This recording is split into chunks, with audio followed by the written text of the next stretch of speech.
started. Donna's getting itchy. You know what? I'm going to tell you something right off the bat. Okay, go ahead. We're live. I'm going to refresh. I'm going to tell you, I don't know. I'm in a strange funk right now, and I think I really needed to record this show tonight. So just saying, just needed this. We all did. Yeah. Okay, we are online. Let's do a quick share. See what our sharing options are tonight. As me. Oh yeah. Share. Slide the mic out of the way. I don't have. Oh, there's a more options. What is that? More options? More options has the watch party under it. What do you know? Can you give it one of those little carry emojis post, that they have? Share on a friend's timeline, share to a group, share to a page, start watch party. I'll be darned. Or share via Twitter or WhatsApp. Interesting. Facebook will go to those two. Should I do a watch party? I'm just going to share now for public. Okay. Where are you seeing that in the Facebook? The post? I'm on our Technorama page. I switched to me instead of the Technorama podcast persona. So I shared as me. And then when I went to the share icon, you got like, comment, share. Yeah. Halfway down is more options. All right. Let's try that. Changing to me.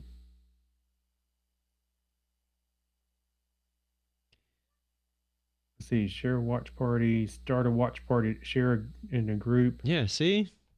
They've been changing things. I don't see the more options, but you don't? I see a bunch of... Okay, so they're rolling it out to different people at different times. Apparently. I have a cat. It'll probably be different next week, too.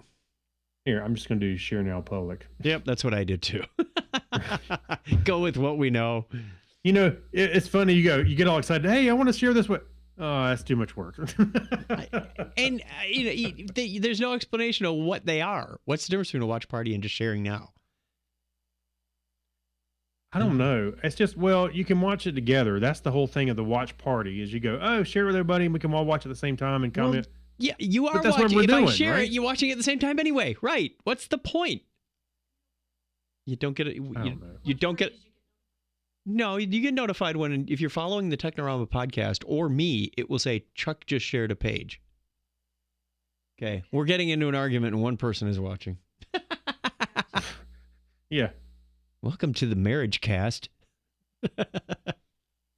Hey, by the way, yes? I want to ask you something else. Look at our show notes, Hacks and Strange Stories. I was just playing around with this. But do you see where I put a comment off to the side? I do. Would that be helpful to sum up whatever we're doing and put that in there and read from there instead of going to the article?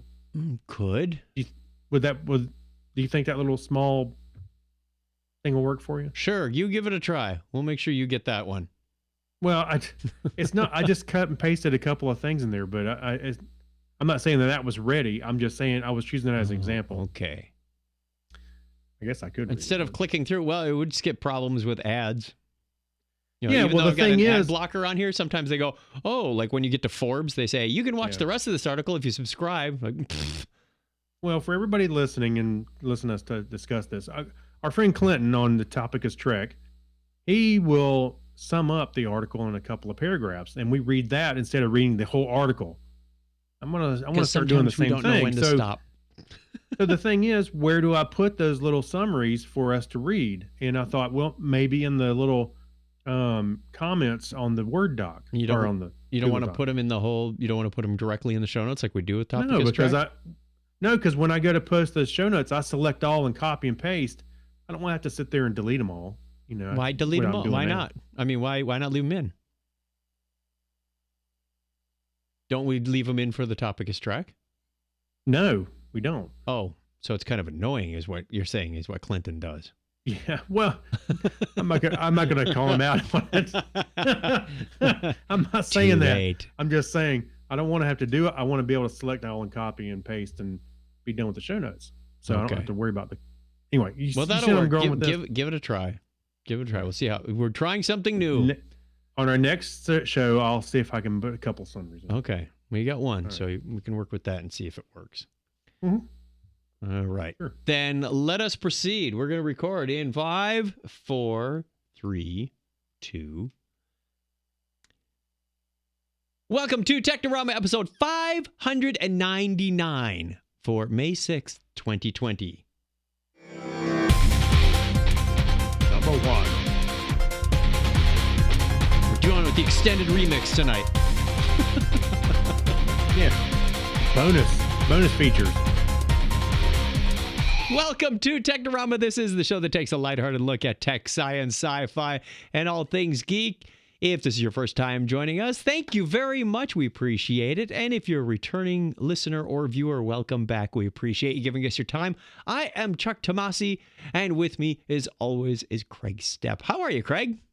I'm doing good. I'm getting a little down being stuck in the house for so long, but I needed Technorama to bring my spirits up tonight, so I'm glad we're doing this. All right, I'm gonna pull one trick out of the bag that I learned from work this week. You need to aim your webcam down just a little bit. Your chin is like resting on the lower third. What? I don't see what you're talking about. You got a little too much headroom. Reduce the headroom between your head and the top of the frame. Wait a minute. Here you go. Move it there down, just there. I moved the whole monitor down. There, or raise your chair, whatever. Yeah. Much better. All right. We get a lot of that, and I hear the same story meeting after meeting after meeting, because we're doing recordings for our conference now, and we're getting I keep my webcam on top of my monitor. Right. I mean, I do have a little Gorilla Pod I can put it on, and I was thinking of actually putting it in front of the monitor so it looks like I'm looking at people when I'm actually reading. That's exactly what I do, but you have to learn to read around a camera. Yeah, and it's sometimes and then I'm trying to type and things in the way. I'm like, when I do my hosting this week, I'm going to be recording some stuff as the channel host for one of our conference channels because we're doing this all virtually. My camera is like 3/4 of the way up the monitor, and then I can read the script right behind it. So it looks like it's the poor man's teleprompter is what it is. Well, but, you know what? I've got one of those little microphone stands here. I'm going to hold it up to the camera. Yeah. It's from an old Radio Shack one, actually. That's what I got. Is that my second one? Did I give you that? No, I know I bought this from the Radio Shack before it closed. But I had two and I can't find one. When we were doing, I think it was not long after we started doing video, I literally had my webcam taped to the top of this. So it would be at the lower part of the monitor, but kind of in. So anyway, copper. Yes, folks, this is how the sausage is made. That's right. That's right. And I did get some nice compliments. I'm glad you're here. I am glad to be here. Glad to be here. And I'm glad the listeners here. And the viewers. All the people on Facebook. Thank you. John Miller Jr. is here. He says hello. Yes. Hello, John Miller Jr. Excellent. So I had some nice compliment this week. We were doing rehearsals for the recordings. And wait. Hold that thought for a second. Yes. Tell us, okay, I know you're super excited about it, so I want you to tell everybody what you're doing next week. I am the channel host for CreatorCon. So we've got a big conference coming up. Normally, right now, if there were no virus in an alternate reality, Craig and I would be in Orlando, Florida right now for our conference. Right. And we would be having a good time in person, sharing with customers and whatnot. Pre-conference training would be today, Sunday, May 3rd, and tomorrow, May 4th. Then the conference starts 5th, 6th, 7th. That's what we had planned 4 months ago. Then, of course, coronavirus, COVID-19 thing came out, and our company pivoted real quick and said, we're doing a digital conference. And since we don't need a venue for 3 days, we're not captive to that, we're going to spread this out over 6 weeks. So the main part of the conference starts May 5th. Actually, if you're in APJ, it starts, late Monday on Tuesday in the U.S. So it starts Tuesday in APJ, which is our Monday night. Anyway, we've got videos and videos and videos. We've got keynotes. We've got customer breakout sessions. We've got product breakout sessions. We've got hands-on labs. A lot of this stuff is going to be pre-recorded. I've already done a couple of them, and I've got a couple more. Well, each week is a different theme for 6 weeks. Week 2 is for our developers and admins. We call it CreatorCon. It's the conference within a conference. Right. For 5 of those weeks, we have this lovely young lady from the UK who's going to be the channel host. Think like Leo Laporte. Okay. He would be on there, or in this case, she would be on there. Her name's Georgie. Georgie's going to come in and welcome you. Welcome to Knowledge 20. This is our digital experience, and da-da-da-da-da. And she's going to be bright and buoyant and happy and smiling and talking to our keynote presentations and that kind of stuff. So sort of this MC, an online MC, if you want to think about it that way. Okay. Week 2, I am that MC. I am the channel host. So I introduce the channel on, what is it, Tuesday and Wednesday, the 12th and 13th? I got to get these dates next right. week. Yes, the following week. The following week, right. So I'm going to be making those recordings on the 5th and 6th. So I've got, I bring in the keynote. I do a fireside chat with our CTO. I introduce the hackathon. A virtual judging. Fireside. A virtual we're still fireside. going to, virtual fireside. Put some flames in the foreground. Right. Burning down the house. Okay. So I'm very excited. And we've hired these third-party professional people to write the scripts. We tell them what we generally want to say, and then they draft it out, and then we go back and forth and fine-tune it. To set the video staging, somebody that says, Craig, your camera's too high, or, can you change the lighting? The background's too busy. Someone with video production skills, someone with, like acting skills. So at first I almost got booted out. Like us. Yeah, we act. We're characters, all right. And one of the guys who is a professional communications coach, I'd gone through my rehearsal and read through the script. And they went, Chuck, if this whole software thing doesn't work out, I hear Jimmy Fallon's working from home now, and you could take his job. I was like, well, I probably got a better studio in my house than he does too. Maybe you might. So it was very nice. I was taken aback, and I said, okay, now honestly, what can I work on? What can I do? And they said, timing here and tweak it there, which is a whole lot of fun. But it just. I feel very fortunate to be able to have practiced this and experimented with this art as part of podcasting and how that's come in. So it's just been very fun to take all the fun stuff that I've done for the last 15 years. And I told my boss at the beginning of the year, I want to be on stage at our big conference. Well, no stage, but hey, close enough for this boy. You met half your goal. I met half my goal. Let's go on to, speaking of goals, let's go on and do our question of the week. Since we don't get letters, we haven't heard from anybody in a while. I know. I hope we're getting out to everybody.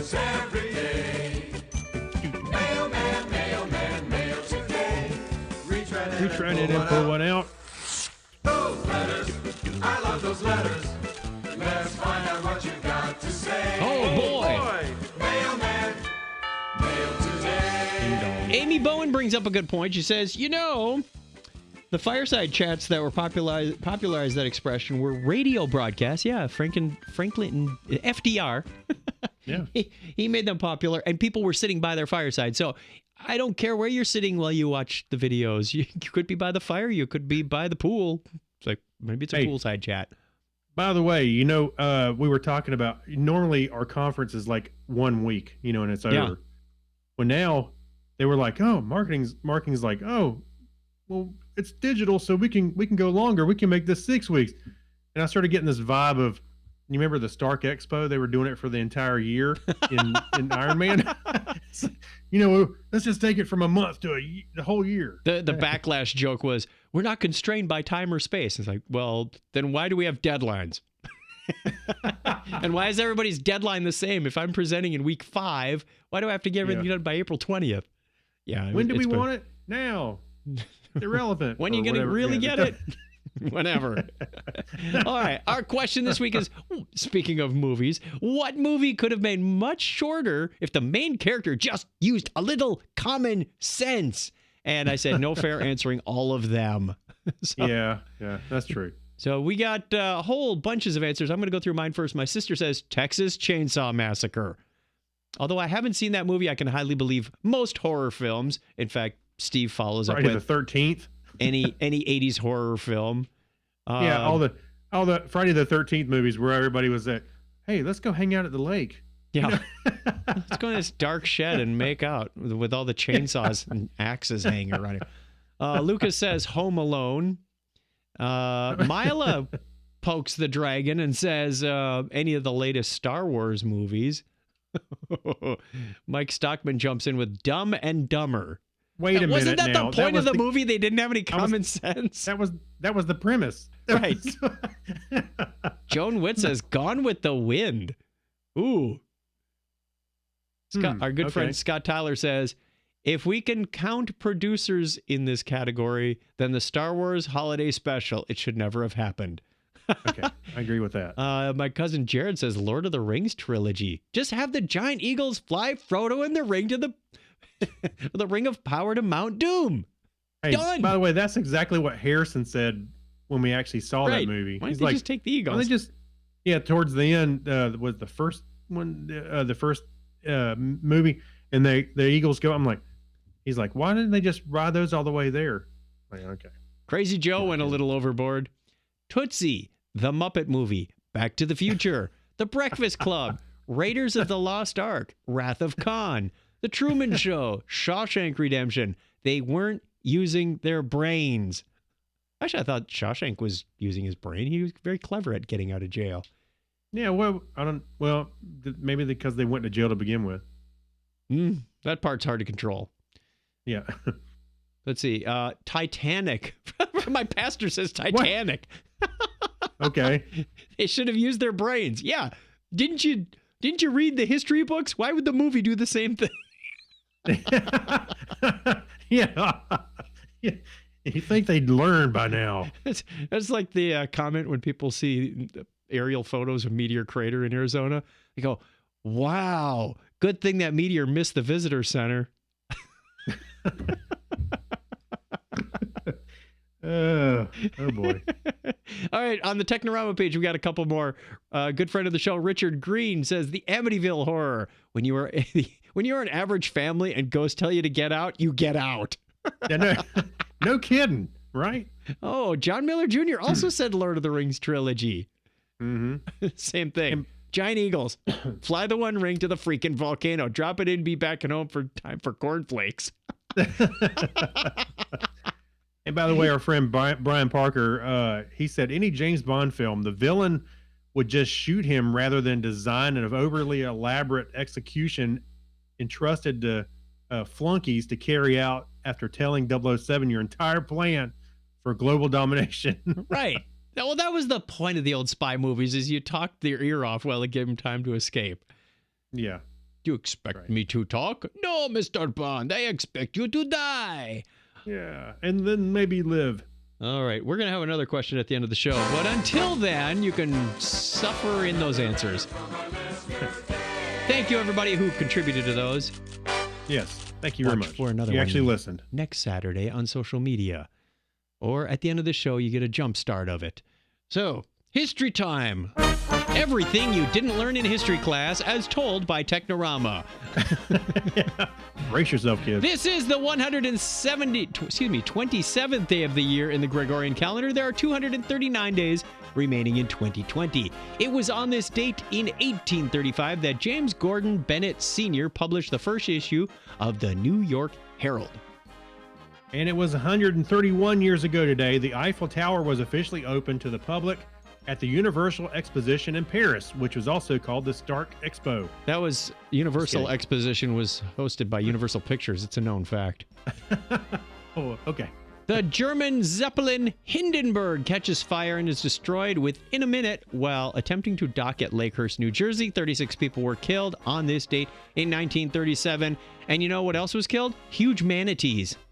Yeah, huge manatees. Oh, the huge manatees. That same date in 1940, John Steinbeck was awarded the Pulitzer Prize for the novel The Grapes of Wrath. And The Wrath of Khan. He did that one too. That was the prequel to The Wrath of Khan. Yeah. It was also today in 1941 that the first flight of the Republic P-47 Thunderbolt. And that same date in 1941 at California's March Field, Bob Hope performed his first USO show. That's right, folks. Step right up. Step right up. The first of thousands. Bob Hope, not Bob Barker. Yeah, also on May 6, 1949, EDSAC, E-D-S-A-C, the first practical electronic digital stored program computer, ran its first operation.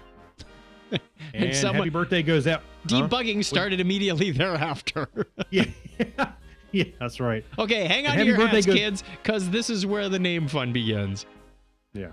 Oh, yeah, brace yourselves. So, happy birthday goes on this day to French mathematician and academic Jean-Nicolas Pierre Hachette. I'm sorry, there's no L in there. Hachette, born on this date in 1769. German engineer and author Max Eith was born 184 years ago today. And born May 6, 1848, English chemist and academic Henry Edward Armstrong. Australian neurologist and psychoanalyst Sigmund Freud. Did I say Australian? Austrian. Austrian. Sigmund Freud was born on this date in 1856. What do you think of your mother? Strip on the Barbie. Wow, okay. Lie down on the couch and have another Foster's. I'm not even sure where that accent was going. Please move on. Yeah, all right, yeah, let's go. So, anyway, born May 6, 1872, Dutch mathematician, physicist, and astronomer Wilhelm de Sitter. There's a joke in there somewhere. Yeah, no. Willem de Sitter. What happened to Willem de Stander? Willem de Neer. Kneeler. That's right. Julio Cesar de Melo e Sousa, the Brazilian mathematician and author, was born 125 years ago today. I have no idea what he's famous for. Some mathematician and he was an author. So right. There you go. So born May 6, 1896, Swedish physicist and academic Rolf Maximilian Sievert. French mathematician and academic Andre Weil. Well, yeah. Let's get on with it. Born on this date in 1906. While you're trying to pronounce that, born May 6, 1915, American actor, director, producer, and screenwriter Orson Welles. We shall serve no wine before it's time, or something like that. Yeah. American physicist and astronomer Robert H. Dick was born 104 years ago today. He said astronomer. American singer, songwriter, and guitarist Bob Seger was born on this date in 1945. And I read that as Bob Saget for a second. Oh my, no. Turn the page. Yeah, turn the page. Okay, yeah, turn the page. Keep also born on that same date in 1961, American actor, director, producer, and screenwriter George Clooney. All right, that takes care of the famous names. Let's get on with our favorite names, the listener birthdays for May 6th through 12th. Famous to us. Amber Pace is on the 6th. We got another triple here. Amber Pace, Bill Barber, and Steve Bickle are all May 6th. I got the right month this time. Yes. Curtis Parrish on the 8th, and from The Simpsons, May 12th, Amanda Hugginkiss. That's the way it was on this day in history for May 6th, 2020. If you want to get on the birthday calendar, certainly do so. We wish you all the best. If this is your birthday week and you're not on the birthday calendar, hey, happy birthday to you, to one of your relatives, to your pets. I don't know who we put on there, but go ahead. You can do that over at chuckchat.com/wiki, and we will give you a shout out at the appropriate time of year. But that's the way it is on this day in history. And we are going to let the band march on out the door. Woohoo. Okay, there they go. Marching out. And Don't let the door hit you where the bass hit you. Uh-huh. Or, no, never mind. No. No. Let's do I don't some know where news. I was going. This is Good news, everyone! Well, if you can call this good news. Good news for the Star. Well, good news. The Star, is that like the National Enquirer? No, not that Star. Oh. No. A giant red star, or a red giant star to be more appropriate. Yeah. A red giant star strayed too close to a supermassive black hole in a galaxy far, far away. I mean, 250 million light years away. That's how far, far away it was. Instead of being gobbled up, the star survived, but it's not in an ideal situation either. In a drawn-out process of destruction that leads to a kind of renewal, the star will transform into a planet. That's interesting. Okay. Observations by NASA's Chandra X-ray Observatory and the European Space Agency's XMM Newton both of which were launched in 1999, captured this stellar story by detecting X-ray data. The supermassive black hole is at the heart of a galaxy called, unimaginatively, GSN 069. Such a catchy rhyme name, rather. Like a G6. It's on the smaller side as far as the range of supermassive black holes go, and only about 400,000 times the mass of our sun. That's small for supermassive black holes. When the black hole's gravity seized the red giant, it stripped off the star's outer hydrogen layers, and only the star's core, known as the white dwarf, remained. When a sun-like star reaches the end of its life, it burns through all of its fuel, it puffs up to the form of a red giant and blasts out about half its mass. That's kind of how ours is expected to go in about 5 billion years.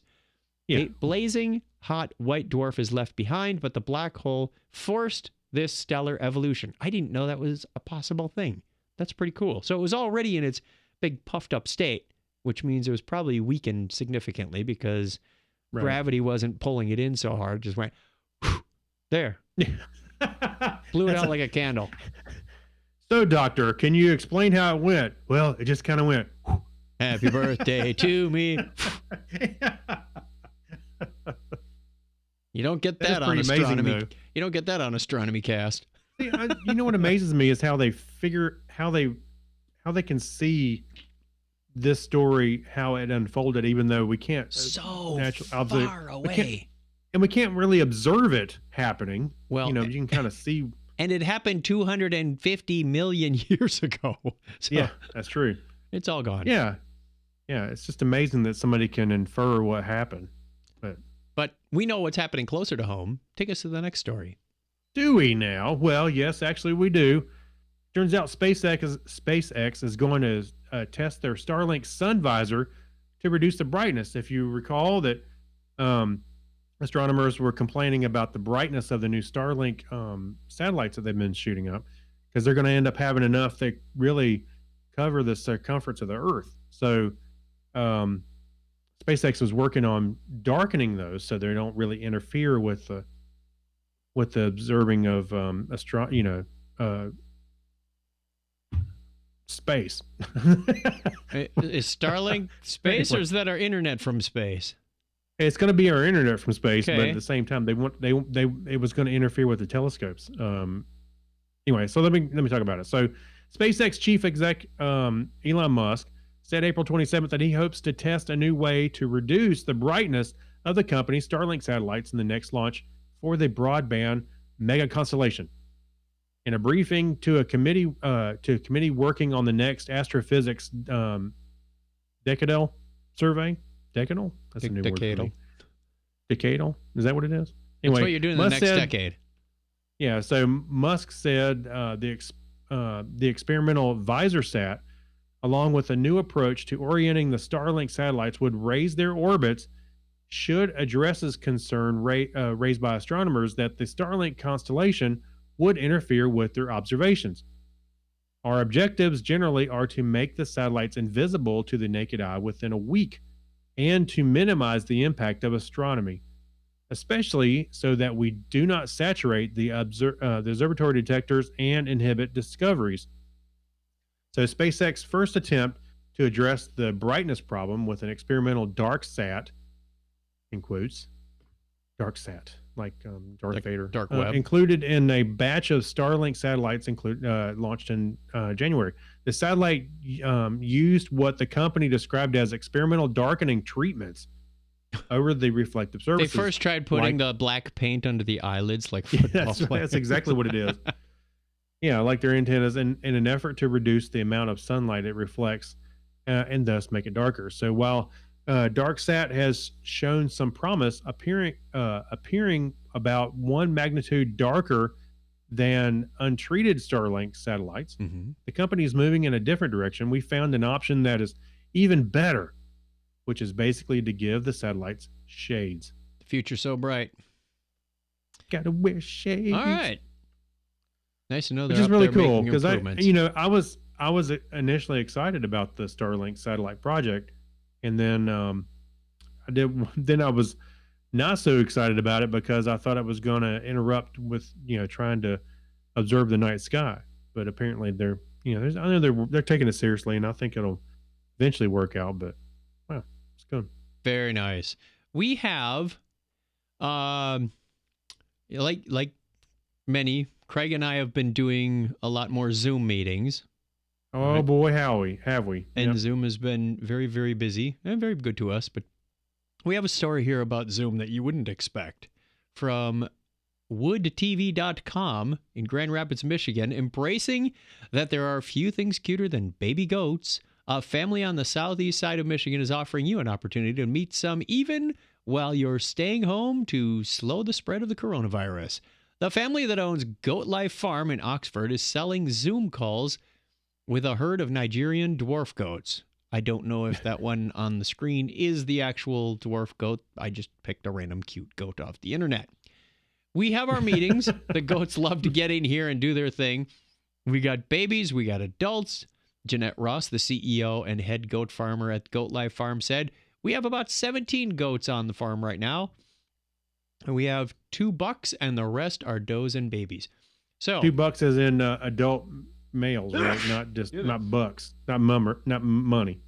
You can check it out by going to our show notes on episode 599 over at chuckchat.com/Technorama and see the baby goats on the cameras. Actually, hey, by the way, yeah, when I saw this article, but before this, actually, I think it was last week. I need to check with my friend Jason. He actually booked a goat to show up on his Zoom meeting. He did. He paid the $50 for a different company, not this one. Okay. And had the goat show up on his Zoom meeting. You do like a live background or what? No, it's in a. Like you invited an attendant. Oh. Yeah. And that, my friends, is why every attendee needs to be invited in. Hey, what's worse is I mentioned it to my boss. He went, "Oh, I would so do that." I was like, "What? If I could expense $50, I would have booked it." I'll just get a webcam on my cat. Hey, wait! I got a better idea. Yes. Look over to Donna. Look over to Donna. Yes. Donna, can we book a goat for the next episode of Technorama? That was funny. She's not in charge of the Technorama money. Oh, okay. Well, she's in charge of everything else, so I thought I'd ask. Let's leave it to the viewers. Would you become a patron if we had farm animals on the show? Guess what you're getting after hours on the Patreon parody show. That is a cute goat sticking its tongue out, though. Gotta admit that. All right, let's take a quick break. We'll be back with some more good stuff in the show in just a moment. So stick around. We've got Remember When, we got a Hacks and Street Stories, and, of course, a huge thanks to all of our patrons. Be right back. Hey, everybody, it's Dr. Right from Total 47 and all things Trekland. And you're listening to Technorama with Chuck and Craig.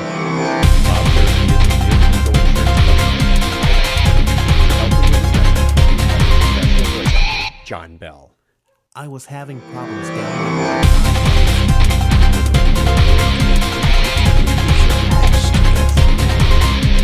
I went to chuckchat.com and clicked on Technorama and gave it a lesson.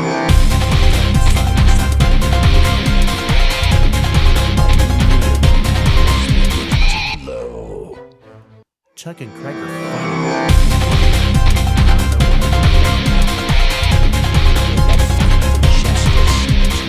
Stood up to help those in need.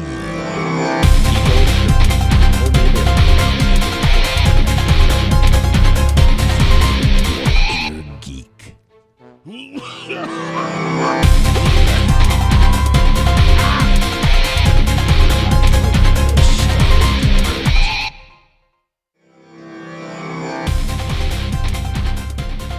Still funny. You know, that thing gets me every time I listen to it. Still funny. Thank you, John. That was so Bell. much fun to put together. That was a while ago. But you know, I think about that when I start doing some of those character voices too, or singing CCR last night for Saturday Night Karaoke. Whoo! That one took its toll. I'm sorry, I did not get to finish watching that. So tell everybody what you've been doing. So the last few weekends, I've taken my karaoke app that I wrote for work, combined it with live streaming for Facebook, combined it with just insanity, craziness, stir crazy, going to it, and said, let's have some fun.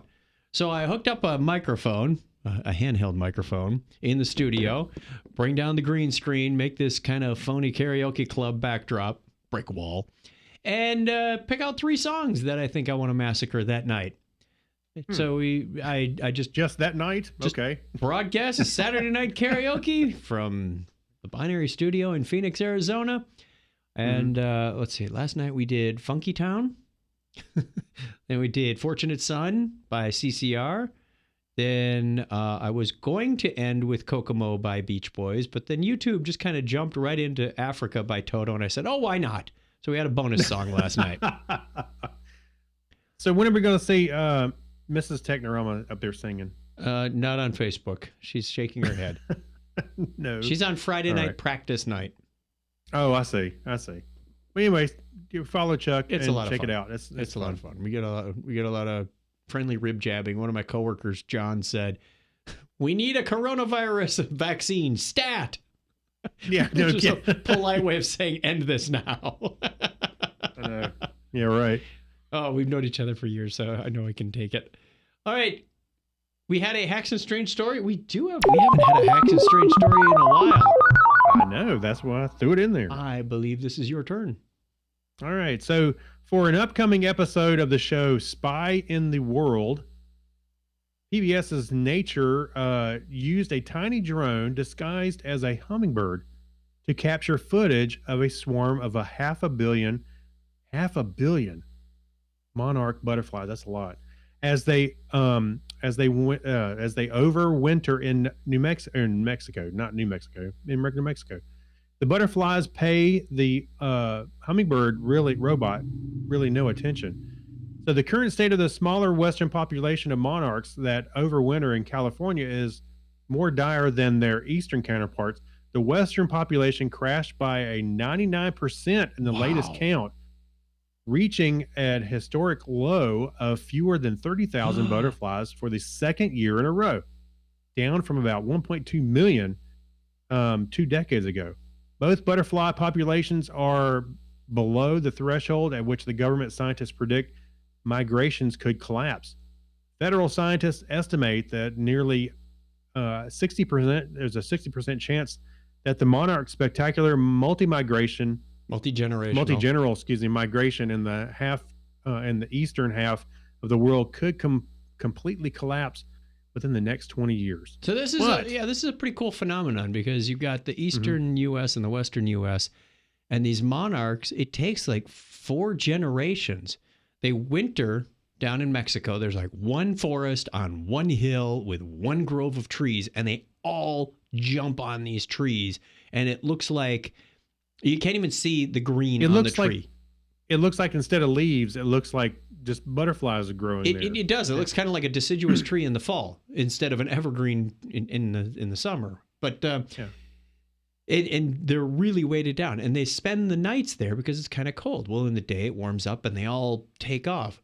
So they sent out this hummingbird drone, and its wings are fixed out.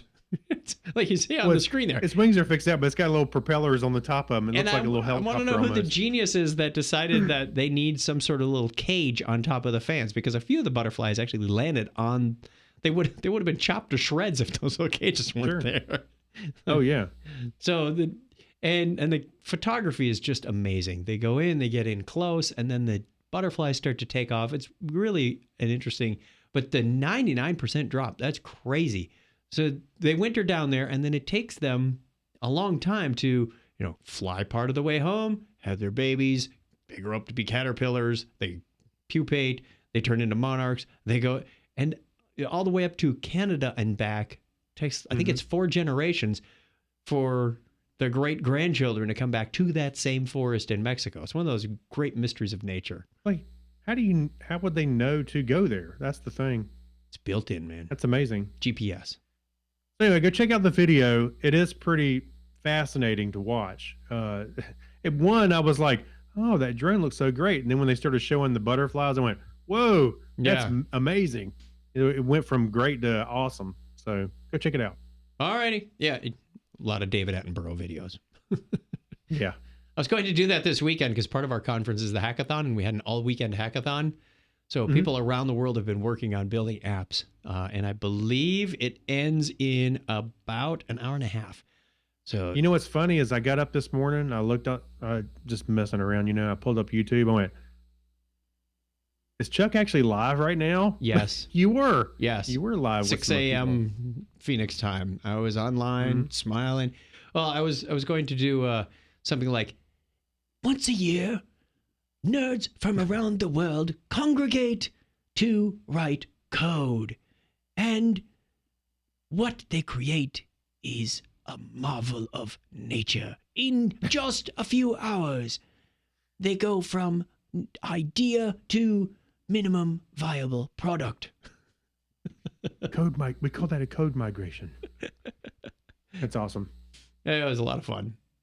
So I'm looking forward to seeing what they do, and I get to announce the winners at our virtual digital conference.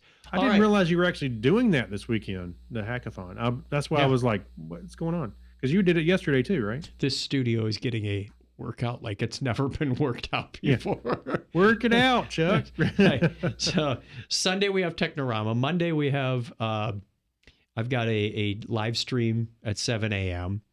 Tuesday, we don't have Tuesday filled up yet, but often you and I do Tech Now once a month. So there's that. Yeah. We're on hiatus for the conference for this month. Wednesday is the topic is Trek. Thursday is another live stream. Friday is live coding happy hour. Saturday is karaoke. And then we're back to Sunday. Like every day. It's getting so, and there's tons of Zoom calls, and now we've got recordings to do for our conference this week as well. So that's right. Lots of fun. And lots of new toys. Okay, shout out to the Donna's chat room. Just going to set you up a cot in there, and you can just sleep in there and wake up and just do your... Pretty much. John Miller Jr., Amy Bowen, Dan Hager. Who else do we have? You see anybody? I think most of them left. They got bored. No, I guess not. Okay. This Facebook thing is always a mystery. I really don't know who's watching, but we don't know how to broadcast, and we don't know who we're broadcasting to. But thank you very much for watching us. 9:30 Eastern time on Sunday nights. We greatly appreciate you being here. And we post this to YouTube, and of course the podcast comes out on Wednesday, which means it's time for Flying Cars. Yes. Oh, look at that. This is all about the retro future, paleo future. What do you want to call it? Is this one mine? Yeah, you did the butterfly, so I get the flying cars. I feel like Avery Brooks. Where are my flying cars? What a transition. We're going from flying butterflies to flying cars. And flying drones. Well, you just make a big drone. So, the flying car prototype from 1990, yes, 30 years ago already, is going up for auction. Want your very own flying car? I gotta make this font a little larger for my aging eyes. I can't see as well as I did in 1990. Will you settle for a prototype that never left the ground? Well, then you're in luck, because the Barrett-Jackson auction in Arizona, hey, how far is that from us, you ask? It has a 1999 prototype with your name on it. Honey, never mind about the goats on the show. Can I get a flying car prototype? She nodded. Okay. Oh, okay. There you go. Hey, would you be a Patreon patron if we got a flying car on the show? Right. The car is called the Sky Commuter and has a hummingbird for a logo. I think that's appropriate follow-up story as well. By Sky Innovations, started by former employees of Boeing, Sky Innovations was so full of promise back in the late 1980s, but they proved better than burning through the money. They were better at burning through the money than getting cars to fly. Very nice.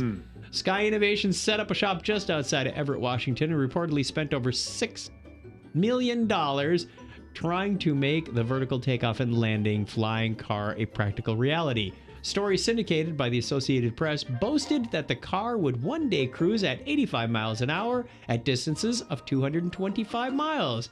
The company even claimed that they had successfully performed test flights. Curiously, they never could produce any visual documentation of these flights. Oh, yeah, the VHS tape got eaten by the VCR. Hey, by the way, 85 miles an hour at a distance of 225, that's like, sounds like Tesla's early stats on their electric cars. Sure. We don't want a lot of idiots crashing these things like in the early days of ultralight flying, said company founder Fred Barker in the Seattle Times in 1989. We want to make it foolproof. Mm-hmm. I got news for you. Go back to the drawing board and take the wings off and the propellers to make it foolproof. This flying car was last up for auction in 2008 and was sold on eBay for a princely sum of $130,000. From the description that auction gives some insight into the specs.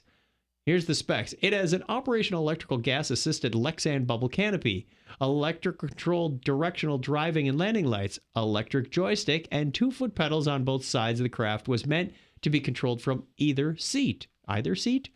Advanced front dash shell made of carbon fiber and Kevlar, rear engine and electronics bay accessible by tilting the seats forward and removing the back panel. 3 huge 3-foot lifting fans, CCW/CW rotation. Oh, that's counterclockwise, clockwise rotation. Mm-hmm. This was made to take off in a vertical flight and land. It can be landed on water and float like a boat and take off of water. Didn't know there was a water component in here, but interesting. The target dream was to lift above it all and not deal with the daily gridlock traffic. I think we all had that dream. Mm-hmm. That's called working from home. We're all living the dream now. That's right. Let's see. It's good thing none of today's flying car companies are peddling silly vaporware like the Sky Commuter. I hear some flying cars are just 2 years away. Just 2 years away. It's always 2 years away, right? Yeah. Sure. Anyway, actually, I think this looks pretty cool. It does have a kind of like Kit Knight Rider vibe, especially the dashboard with the switches and the joystick in the middle. That's more than Knight Rider. That's like James Bond 60s stuff going on there. Man, yeah. I like the velour seats. The velour, that's right. Well, that's kind of neat. Would you trust this thing to take a flight in it? It would have to be autonomous flying car. Oh boy. There we go. Hey, wait a minute. Look over to your wife. Yes. Ask her, is your life insurance paid up? You could fly in one of these things. She makes out like a bandit if I die. Because all my RSUs suddenly flip and get exercised all at once. That's right. It's a good thing. All anyway, right. I thought it was pretty cool. Speaking of good things, no, better than good things, it's great things. We have our Patreon patrons. Thank you very much to everybody who contributes to this show. For as little as $1 a show, they jump in and hang out with us. And for whatever reason, the picture of the flying car just popped over the table of patrons. I'm not sure what happened there. Thank you, Alexis Duran, Amber Elstad, Amy Bowen, Avner Braverman, Ben Vaughn, Brian Brown, Chris MC, Dandy Man Coyer, Gary Lindros, Denise Inglis, Dean Jensen. Thank you, Danny Mortensen. Thank you oh so much, all you people. The April check is coming in, and we are happy because our expenses are taken care of. We got to finish that migration, Craig. We got to finish that hosting migration so we can ditch that $15 a month bill that's coming due.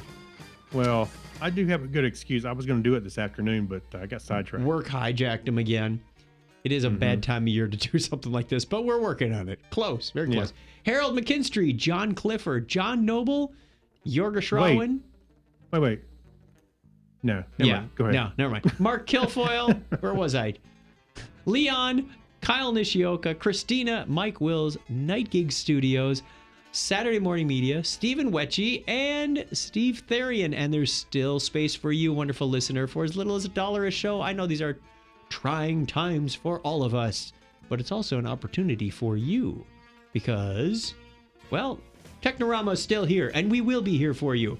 And we have some interesting content on our Patreon show that goes exclusively to these listeners. It is nothing, I promise you, nothing like what you get on this show. No. So thank you very much. Let's cut the stormtroopers out, cut them loose. because they need to eat lunch sometime.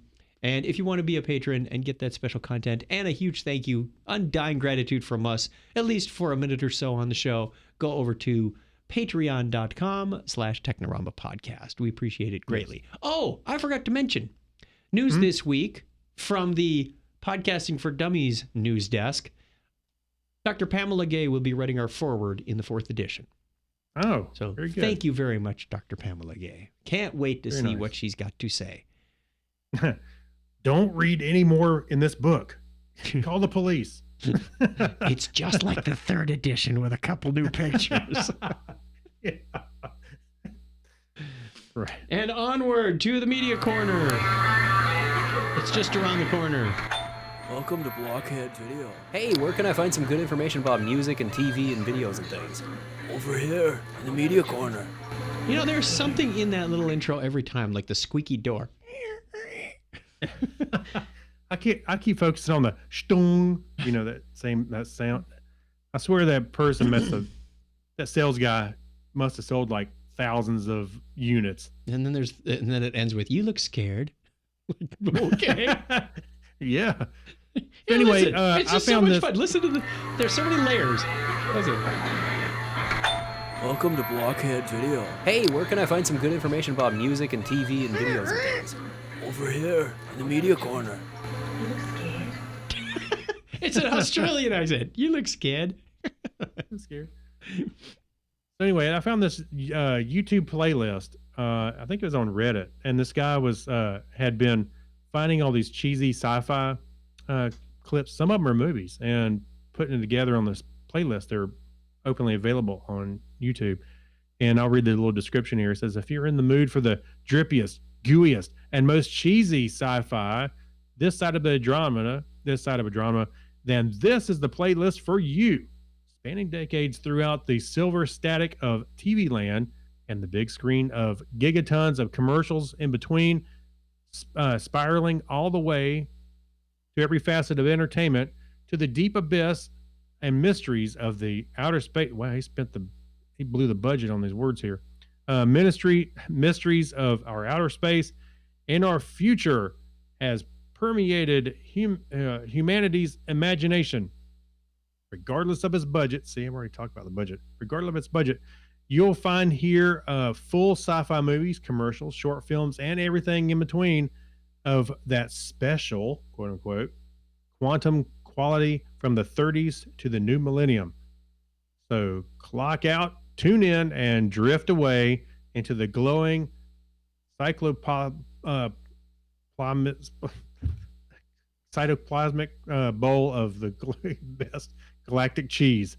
And there are a bunch of them. There's like 100 videos on here. There are 100 things on that playlist, ranging anywhere from an old MTV commercial with the alien autopsy to I think there was a clip from The Simpsons, and full-length movies in there too. So plenty of cheese. I did not see some of the classics like Me and Ted.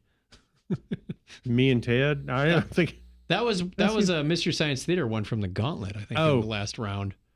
I see. Yeah, there's a lot of commercials in here too, where those are kind of fun to go check out too. So yeah, go check out the playlist. Subscribe to it. Apparently, he's still adding stuff. There's oh my goodness, 200. There's way more than 100 stuff in here. I only got to 100. I think I scrolled all the way to the end. Really? I see 300. Oh, okay. Now I'm just overwhelmed. He must be combing YouTube for everything. That sounds like wish you were a turtle Christmas, like the Ninja Turtles. Someone's got too much virus time on their hands. Yeah. All right. Anyway, well, good. I'll admit I've had a little virus time on my hands as well, and I went and we've got this new segment. Oh, let's do the new segment music. Yeah. Hand me the remote, Craig. I've got a story to tell. Here you go, Chuck. Thanks. We're gonna put something in that music, and till then, we're just gonna make it up as we go. All right. I watched Code 8 on Netflix. The story is a superpowered construction worker falls in with a group of criminals in order to help raise funds to help his ill mother. Yes. It has Stephen Amell, but he is not the lead character. He's a secondary character. The lead character is his brother, Robbie. No, this is cousin. I think they're cousins, actually. Are they cousins? Okay. Well, family member, because they didn't really look a whole lot like each other, but I guess. I really, really wanted to like this. It had a vibe of X-Men because the superpower people are outcasts and they're being discriminated against. And it was like, oh, come on, rooting for the superpower people. But the storyline was a little predictable, like, oh, my mom's got cancer or whatever it was that was infecting her. But I can save her if I take on these nefarious jobs because construction wasn't cutting it. Because every time they'd go on a construction job, the police would crack down and go, oh, hey, you're not supposed to use your superpowers to build this house because, there were electrically powered people. There were super strong powered people. There were, so they started like robbing banks and stealing chemicals and whatnot to fund, what did they call it? There was a kind of a drug on the streets that they could make if they a drug that they were making from the spinal fluid from supers. Oh, that's right. Yeah. So they were, but it didn't really resonate like most superpowered movies, supervillain movies do. So I ended up giving it a 6.5 out of 10. I haven't finished it, but I saw most of it rather, and not. And to me, it had kind of an alienation kind of vibe. It did. Yeah, where you have the supers and they're trying to fit into society, and society, they're dangerous. It was almost a reused trope without a whole lot of originality in it. And I went, So I really wanted to like it, but it just wasn't there. It was nice to see. It was nice to see, Stephen Amell out of his green hood. So, get to see him play a different character, albeit a bad guy instead of a good guy this time. I do like Robbie and Stephen Amell. So, I think they did all right. I thought I probably so far, and like I said, I haven't finished it, but I think I probably rated it a little bit more than 6.5, but that's just me. So, but it's good. It's, if you're just looking for a great thing to tune in on a Saturday afternoon and you're not ready for that playlist of 300 cheesy sci-fi movies, well, this might be for you. All right, that's taking I wouldn't say it's a Marvel film. No, and that's maybe that's putting a nice credit to Marvel that they're good at it, or at least good at sucking the money out of our wallets. Well, not today, because that's the truth. Hey, that brings up a whole other discussion. Maybe we save that for the Patreon show. Summer blockbusters. What are they going to look like this year? Are there any? Okay. They're all at the drive-in. Yeah, they're all at the drive-in. Our question of the week this week is, what is the podcast that you have been subscribed to the longest? And no, the answer does not have to be us. So we appreciate your input. We'll post that to social media in this next week and get you the results back on show 600. Wouldn't you be surprised if it was Technorama? Because we're in the running after 15 years. In fact, May 1st of 2020 was our 15-year anniversary. Hooray! That's right. And not only that, but of course, episode 600 is coming up. So I was asking myself, is 600 really like a milestone you would celebrate? And I think it is, because it kind of coincides with our 15 years. So it took us like 3 years to go from 500 to 600. So I celebrate. Well, like I said, we've got about 1,000 different things out there, but all of which you can consume in a really long playlist that no one will ever go through. I tell you what, I'll spend about 6 hours and make you this nice long playlist that nobody will listen to. Why not? We have one of those on YouTube. All right, let's play the outro music, because we are out of here. We appreciate you giving us your time, and we look forward to talking to you again on episode 600. You can find all our other shows over at chuckchat.com/Technorama. Just look for Technorama Podcast anywhere on the internet where you buy fine groceries. No, something like that. Everybody needs groceries right now. Call us on the listener line if you want to wish us happy 600. You can do that 707-530-2428. You can see it right there on the bottom of the screen if you're watching the video. Or That's you right. can listen to me do it again. 707-530-CHAT. I'm sorry, what's that, Chuck? 707-530-CHAT. 2428. There's a jingle for you. Until next time, we wish you all the best. Stay healthy, stay safe, stay 6 feet apart, and give us a binary high five. All right, 101. Thanks, everybody.